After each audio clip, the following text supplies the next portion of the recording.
Mungkin teman-teman sudah pada tahu semua bahwa kondisi ekonomi Indonesia sedang tidak baik-baik saja. Tapi kelihatannya masa gelap di Indonesia akan lebih panjang daripada yang kita antisipasikan. Sudah pada dengar belum bahwa Donald Trump baru saja introduce tarif 32% ke Indonesia. Yang dimana perang dagang itu awal mulanya kan ada di bagian barat. Sekarang mulai nih merembet ke bagian Asia. Jadi ada 15 negara di Asia yang dikenakan tarif oleh Trump. Contohnya seperti Korea, Jepang, Thailand, bahkan Indonesia semuanya juga kena. Dan bervariasi tarif yang dikenakan oleh administrasi Trump. Teman-teman harus tahu, PPN naik dari 11 ke 12% aja, itu Indonesia udah ribut karena ngerasa sudah sangat masif. Kebayang nggak kalau tiba-tiba tarif naik 32%? Itu dampak terhadap eksportir separah apa kondisi mereka? Barang-barang yang paling kena dampak dengan kebijakan tarif ini seperti elektronik, alas kaki, palm oil, furniture, perikanan, dan bahkan udang itu akan terkena pukulan yang cukup keras dengan kenaikan tarif 32% oleh Trump ini. Jadi PR untuk para eksportir adalah mereka harus mencari cara nih bagaimana mereka bisa tekan cost. Karena kalau mereka hanya tinggal naikin harga dalam kondisi ekonomi global yang daya beli selesu ini, bisa-bisa omset mereka terjun bebas. Kalau omset mereka terjun bebas, cost-nya tidak bisa turun, apa yang terjadi kemudian? Mereka akan PHK atau bahkan sampai gulung tikar. Jadi para eksportir di Indonesia ini mulai harus waspada dengan kebijakan tarif 32% dari administrasi Trump. Teman-teman masih ingat nggak bahwa apa sih data yang paling dibanggakan oleh Indonesia? Selama beberapa bulan terakhir ini selalu terjadi trade surplus. Yes, itu adalah salah satu data yang selalu dipakai untuk menunjukkan kondisi Indonesia masih baik-baik saja. Padahal mungkin kita sudah pada tahu ya daya beli lesu, ekonomi sudah lagi susah, PHK di mana-mana. Tetapi angka trade surplus ini selalu diingatkan lagi, wah Indonesia masih ada trade surplus. Dengan kondisi tarif seperti ini bisa memberatkan ekspor Indonesia ke negara Amerika Serikat. Setelah COVID, teman-teman bisa lihat secara statistik, Indonesia memang trade surplus terus-terusan. Tetapi angkanya sudah mulai menurun. Nah, jika angka ekspor Indonesia ini mulai turun, teman-teman, mungkin kena dampak tarif 32% ini dan trade surplus kita mulai mendekati nol atau bahkan menjadi defisit. Kira-kira nasib ekonomi Indonesia seperti apa? Ingat, pendapatan pajak negara sudah terseret-seret. APBN defisit. Apa mau nih berikutnya Indonesia dari trade surplus menjadi trade defisit? Itu rupiah mau ke angka berapa? Pada saat video ini dibuat, rupiah itu sudah mencapai 16.700. Dan ini kondisinya Indonesia belum menurunkan suku bunga ya teman-teman. Kalau kita perhatikan suku bunga Amerika itu udah di 4% lebih. Dan Indonesia masih di angka 5,75% pada saat video ini dibuat. Nah, kalau BI sudah memutuskan untuk menurunkan suku bunga, itu nanti nilai tukar rupiah akan tertekan lagi karena selisih antara rupiah dan dolar semakin kecil. Sehingga peminat investor untuk membeli dolar lebih banyak. Apakah rupiah bisa sampai tembus angka 20.000? Jangan sampai deh. Jadi yang memicu masa gelap Indonesia bisa lebih panjang, yaitu adalah suku bunga makin tidak bisa turun. Dan kalau suku bunga tidak bisa turun, ekonomi bagaimana bisa jalan? Jadi logikanya, BI kan selama ini ingin mempertahankan nilai tukar rupiah. Dan dengan mereka mempertahankan nilai tukar rupiah yang tinggi, ekonomi kita sudah stagnan. Bahkan sempat mencapai deflasi, dibantu dengan subsidi-subsidi pemerintah yang mengkontribusikan deflasi di Indonesia. Tetapi dengan mempertahankan suku bunga, nilai tukar rupiah kita tidak bertahan, teman-teman. Rupiah terus-terusan koreksi sampai mencapai angka 16.700. Jadi next move-nya BI bagaimana nih? Karena mereka kelihatannya memang masih mau fokus mempertahankan nilai tukar rupiah. Sehingga ekonomi Indonesia akan lebih lama stagnan. Lalu kita lihat skop yang lebih besar. Trump tidak hanya memberikan tarif terhadap Indonesia. Contoh terhadap Jepang, Korea, dan beberapa negara di Asia lainnya. Sehingga semuanya ini kan terkena dampak. Barang-barang semua akan secara otomatis semakin mahal karena tarif tersebut. Jika beberapa negara besar di Asia barangnya mulai naik, sehingga harga barang global ya cenderung akan naik semua. Karena di Eropa sudah kena perang tarif, di Asia juga kena. Dan teman-teman, guess what? Kalau semua barang kompak naik gara-gara tarif ini, kira-kira inflasi bisa stay low tidak? Pasti kan akan mulai naik. Dan kalau inflasi mulai naik dengan kondisi suku bunga seperti ini dan daya beli global sudah terpuruk separah ini, nah kira-kira ekonomi bagaimana nih bisa restart kembali menjadi baik? Pastikan butuh proses yang lebih panjang. Lalu teman-teman lihat respon pasar saat mendengarkan Trump memberikan tarif ke 15 negara di Asia. Market global ambruk teman-teman. Indeks USA ambruk semua ya, bahkan mencapai 5%. Kalau itu di Indonesia udah kena trading halt. Nah, di Asia juga merah semua teman-teman. Lalu Indonesia ini kita lagi liburan jadi nggak kerasa. Apa jangan-jangan Senin nanti pada saat dimulai IHSG kita langsung gap down atau bisa sampai trading halt jilid 2. Ya semoga sih nggak kejadian ya teman-teman. Tapi potensi itu ada karena rupiah kita sudah melemah. Global juga mulai panik dengan kondisi perang tarif seperti ini. Dengan skala yang sebegitu besar, kedepannya ekonomi akan seperti apa? Ingat, ekonomi global semua masih sulit. Lalu nasib eksportir yang sudah ada ancaman di depan mata, dampaknya seperti apa nih ke mereka? Kalau mereka tidak mampu mempertahankan bisnis mereka, kalau mereka tidak mampu mempertahankan penjualan mereka, mereka terpaksa akan cut cost ya, akan pangkas biaya. Dan cara tercepat untuk mengefisiensi perusahaan adalah memangkas biaya, yaitu adalah PHK karyawan. Makanya nih sudah banyak perusahaan yang terus melakukan PHK karena tidak mampu mempertahankan omset mereka. Lalu teman-teman, baru-baru ini sebuah pabrik dari China, PT Yihong Novatex, baru saja gulung tikar dan PHK ribuan karyawan karena mereka sudah tidak mampu bersaing lagi. Dan salah satu pemicunya adalah karena karyawannya itu mogok kerja. Dan karena mereka mogok kerja, banyak tunggakan pesanan, omset nggak jalan, kelilit sama hutang, dan akhirnya mereka harus gulung tikar. Nah, ini kondisi ekonomi sudah cukup parah. Dan dengan kenaikan tarif seperti ini dan terjadinya langsung ke beberapa negara Asia yang cukup besar, kondisi kelihatannya akan semakin buruk teman-teman. Dan teman-teman kalau kita perhatikan respon Indonesia terhadap Trump tarif yang 32% ini kurang baik ya. Nah biasanya Public Relation Indonesia itu kalau mendengarkan isu-isu tentang kebijakan tertentu ya atau bahkan di dalam negeri, mereka selalu menjawab dengan semua masih baik-baik saja. Contohnya kita sudah lihat ekonomi Indonesia 2025 cukup buruk dan seterusnya. Tetapi pada saat press conference, Menteri kita kan mengatakan bahwa ekonomi Indonesia baik-baik saja.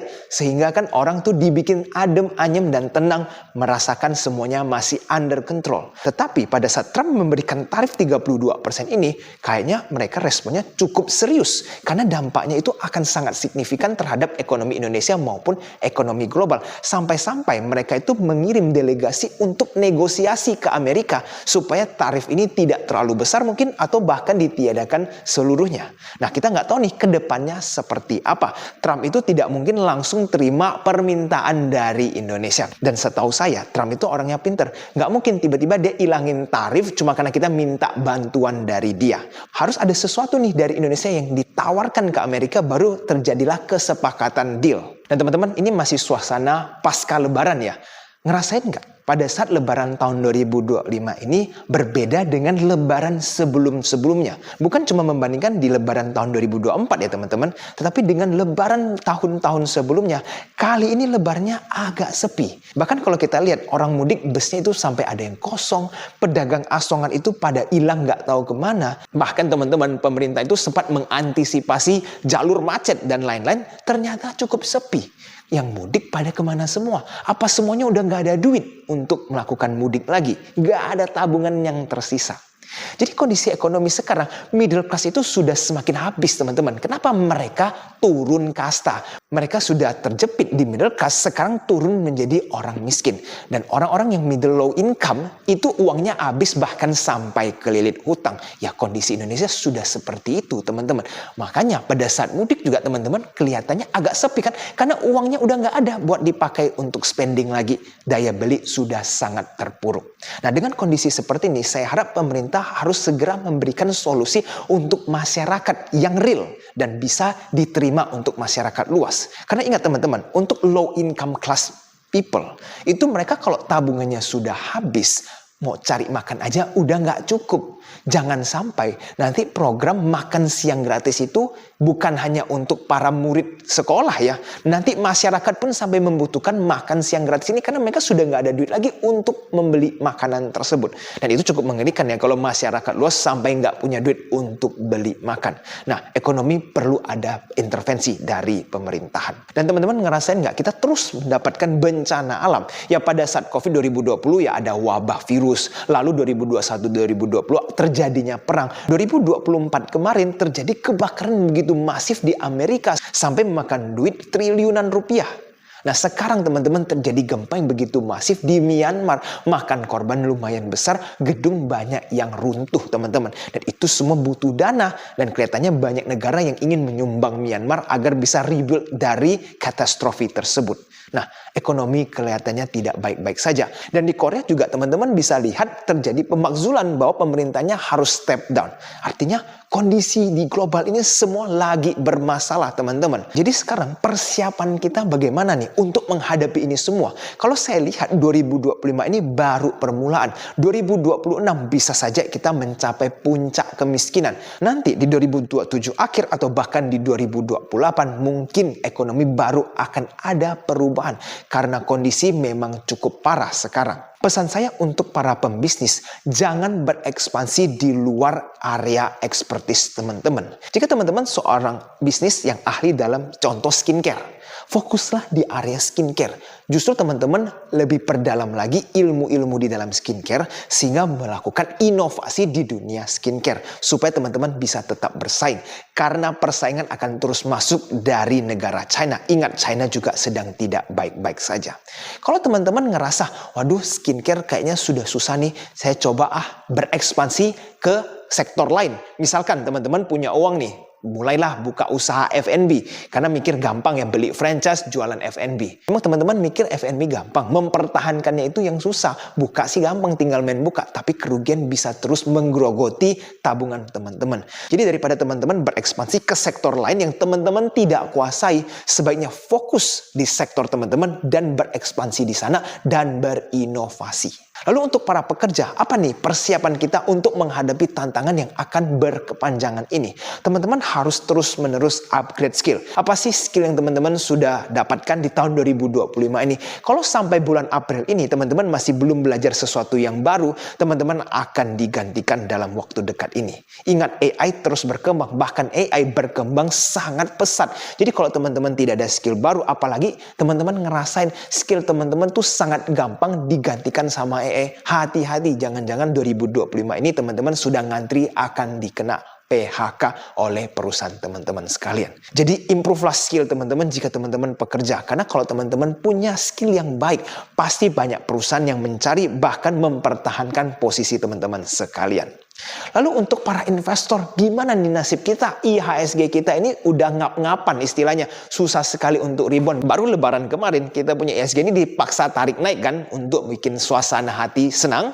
Kita nggak tahu nih setelah dengan adanya tarif Trump seperti ini di Asia, apakah kita akan ikutan rontok seperti saham-saham global lainnya. Dan kalau memang iya, berarti kita akan terkena pressure yang lebih panjang lagi teman-teman. Nah kita tetap harus monitor nih, apalagi perusahaan blue chip ya, kita tetap monitor pergerakan asing apakah ingin stay di Indonesia atau akan terus kabur dengan kondisi yang seperti ini. Ingat, IHSG tidak akan benar-benar crash kalau Amerika belum crash. Kenapa? Logikanya adalah kalau nanti Amerika itu crash dengan sebegitu masif, akan banyak uang asing itu yang berebut beli saham Amerika karena mereka yang pertama akan recover. Jadi nanti kalau ada porsi-porsi yang tersisa di Indonesia yang ingin mereka cabut, pasti mereka cabut demi membeli saham-saham Amerika yang sedang murah. Jadi kalau Amerika asalnya belum terjadi crash yang masif, maka Indonesia belum mencapai titik puncak kepanikan. Nah, jadi strategi kita sebagai investor di IHSG, kita lebih banyak wait and see dan menganalisa. Ada peluang apa lagi nih yang perlu kita perhatikan. Jangan sampai salah langkah atau FOMO belanja, malah nanti koreksinya semakin dalam, teman-teman sayang nggak dapat barang murah. Tapi saya yakin bahwa Indonesia pasti akan recover. Tetapi saya yakin bahwa Indonesia pasti recover. Karena kita sudah pernah melewati krisis yang yang paling parah yaitu krisis tahun 98. Jadi saya rasa krisis-krisis selanjutnya walaupun sulit tetapi kita tetap akan bisa recover dari krisis tersebut. Dan teman-teman, kalau kita perhatikan jajaran direksi, pengurus dan penasihat Danantara sudah keluar semua. Kita sudah lihat bahkan Ray Dalio itu turun tangan untuk memberikan nasihat ke Danantara. Dan dengan seperti ini saya rasa Danantara is too big to fail. Artinya apa? Danantara ini kan ditakuti oleh masyarakat bisa terjadi korupsi lah seperti 1MDB yang ada di Malaysia ataupun hal-hal lainnya. Itu yang dikhawatirkan. Tetapi kalau kita perhatikan dengan mereka mengundang banyak pakar dari Amerika, dari Thailand, dari luar negeri, itu justru memberikan sorotan buat mereka. Kebayang nggak kalau misalkan Danantara jadi ladang korupsi? Dan Ray Dalio melihat itu. Kira-kira Ray Dalio akan melakukan apa? Ingat, Ray Dalio itu adalah seseorang yang berpengaruh. Bahkan dia menulis buku itu bisa beberapa kali bestseller. Jadi kalau dia merasa ada yang nggak beres dengan Danantara, jadi dia bisa tuh memberikan info ke channel-channel dia yang ada di US untuk tarik semua duit dari Indonesia. Dan kalau itu terjadi, makin hancurlah kondisi ekonomi di Indonesia. Jadi sepertinya Danantara ini harus dijaga dengan sangat baik oleh orang lokal. Kalau mereka sampai melakukan hal-hal yang membuat investor asing merasa tidak nyaman atau bahkan bikin mereka khawatir tentang berinvestasi di Indonesia, itu dampaknya akan sangat fatal untuk ekonomi Indonesia. Jangan-jangan itu malah jadi titik kehancuran Indonesia jika Danantara dipakai untuk korupsi. Jadi saya rasa kita mau nggak mau harus optimis dengan banyak mata melihat Danantara dan ada Ray Dalio juga, melihat kondisi di dalamnya seperti apa. Harapan saya semuanya akan terjaga, tidak ada lagi namanya korupsi-korupsian. Dan sementara ini pemerintahan kita ini benar-benar jago nangkap para koruptor ya, supaya mereka jerah, nggak berani main asal korupsi lagi. Jadi kedepannya semoga pemerintah bisa menyelamatkan kondisi ekonomi Indonesia. Oke teman-teman, semoga video ini bisa bermanfaat. Pastikan share video ini ke teman-teman lainnya ataupun ke keluarga supaya mereka bisa mempersiapkan diri untuk tahun-tahun yang akan datang. Karena kelihatannya masa gelap ini akan lebih panjang dari yang kita duga. Sampai jumpa di video selanjutnya. I'll see you again next time. Bye-bye.